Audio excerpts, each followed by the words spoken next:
Hey guys, this is Cichlid Shane. I want to give you a quick update on the Hongi Fry. I've got them in a 50-gallon by themselves pretty much. Got a few guppies on the top. Kind of experimenting with this dither fish, trying to get them to come out more. They were hiding so much, but once I added those guppies, they do tend to come out a bit more. I've got a rusty Salisi female and a golden in here just because they were getting picked on a little bit, and I was afraid to sell, so I might get eaten by a hap I put in the main tank temporarily until I get the other 125 set up. And there is a little peacock in here that I picked up that I'm going to grow out for the 125 little, I think it's got a Fry jock or something like that. It'll be red.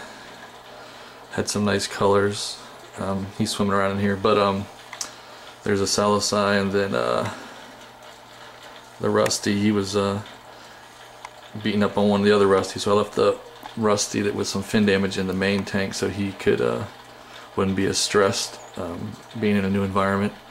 And then the golden is right there. He was getting beat up pretty bad. You can see a lot of his fins, or the tail fins, and most of the other fins were dipped down pretty good by the other male. So I'm gonna end up getting rid of him, trade him or give him away or sell him, that type of thing. But anyways, I've got two batches of Hongi Fry in here. One batch is from a female that had a kind of yellowish top to her, and she unfortunately passed away right before she spit the fry out. Luckily the fry did survive. They just swam out of her mouth. Then I have another batch of fry that are a little bit smaller in here, probably about 30% the size, that are from a different female that has more of a reddish coloration on the top of her body and her fins and her kind of her forehead area, but the father is the same, and he's in all the videos, and you can check the other videos on my 125 tank to see that red female. She's in a bunch of those videos. So let me give you some shots on these guys and how they're doing. A lot of them hang out near this log, the bigger ones do. Sorry for the glare. This seems like that one guy with a lot of the markings. He was kind of like the he's the dominant one right now. He's right there, but he's looking pretty good. And then there's several others that are up in here. Some of them are a little bit more brown. I don't know if they're females or just not showing their color males, because you can't really tell so much at this size.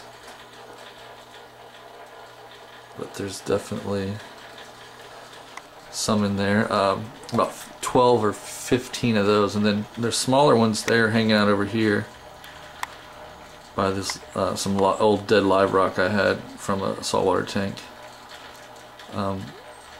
They tend to stay over here. I think that they just get a little bit better cover.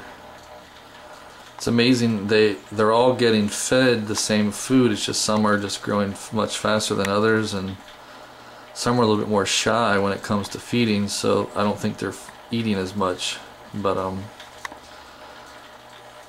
hopefully, I think another month or less for the smaller ones, maybe 3 weeks or so for these, and they could probably get put into a tank.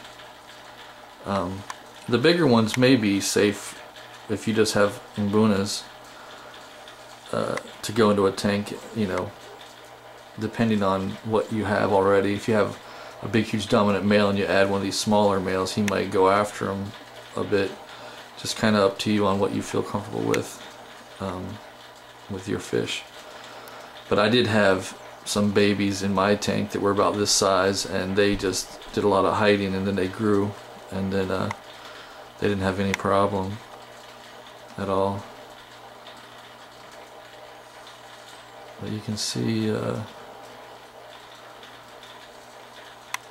they come out a little bit more having those guppies up on top, and especially if they know they're going to get fed. So that's the update I have.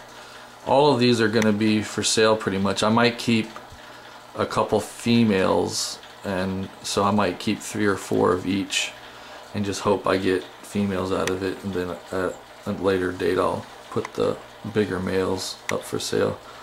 I just want to have 2 or 3 females for every male that I have in my big tank, just to cut down on some aggression and that kind of thing, and try to limit, you know, the same female holding all the time, because the female that gave that spit these smaller ones out, she's already holding again.